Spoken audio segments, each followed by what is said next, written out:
গতকাল রাত পর্যন্ত আমাদের 60টা মামলা হয়েছে, 60। আর গ্রেফতার হয়েছে 274 জনের। এই 274 জনের যদি তার মধ্যে গুরুত্বপূর্ণ ভূমিকা রেখেছে বা কোনো না কোনো পদাধিকারী বা কোনো না কোনো রাজনৈতিক দলের সঙ্গে জড়িত এরকম কেউ আছেন?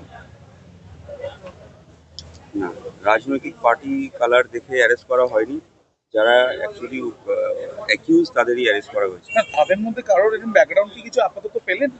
না, এরকমভাবে রাজনৈতিক ব্যাকগ্রাউন্ড কাউকে পাওয়া যায়নি। কারো কাছে বড় পদাধিকারী কেউ ছিল। আগ্নেয়াস্ত্র বা চাকু এরকম উদ্ধার হয়েছে? না, অনেক সিজার হয়েছে, তো আগ্নেয়াস্ত্র সিজার হয়নি।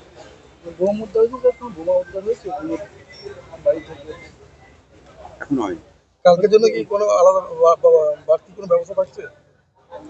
আমাদের পুলিশ অ্যারেঞ্জমেন্ট থাকছে।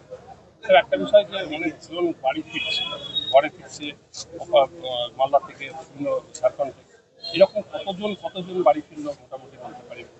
হ্যাঁ, এখন অবধি ফিরলেন? কালকে সন্ধ্যেবেলা পর্যন্ত 43 জনের লিস্ট আমাদের কাছে আছে।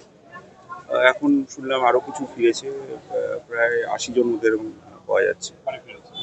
লিস্ট এখনো যদি আমার কাছে আসেনি। আর যারা আপনার এইভাবে আহত বা যাদের বাড়ি ভাঙচুর হয়েছে, প্রশাসন পুলিশ থেকে তাদের কাছে বাড়ি গিয়ে তাদেরকে সাহায্য করা হচ্ছে? হ্যাঁ, অনেক কিছু করা হচ্ছে। সিভিল অ্যাডমিনিস্ট্রেশন করছে, পুলিশ অ্যাডমিনিস্ট্রেশন করছে, এবং অনেক সংস্থাও আগিয়ে আসছে, সাহায্যের হাত বাড়াচ্ছে, সব হচ্ছে। ইন্টারনেট পরিষেবা কবে চালু হবে বলতে পারি এখানে? এটা ডিপেন্ড, সিচুয়েশন যেরকম। স্যার, একটা বিষয় যে গতকাল আমরা দেখলাম যে মুখ্যমন্ত্রী তিনিও আশঙ্কা প্রকাশ করেছেন যে বাইরে থেকেও অনেকে ঢুকছে, এটা কিছু পেলেন তদন্ত করে এখন অবধি? এটা এই মুহূর্তে আমি বলতে পারছি না। ধন্যবাদ।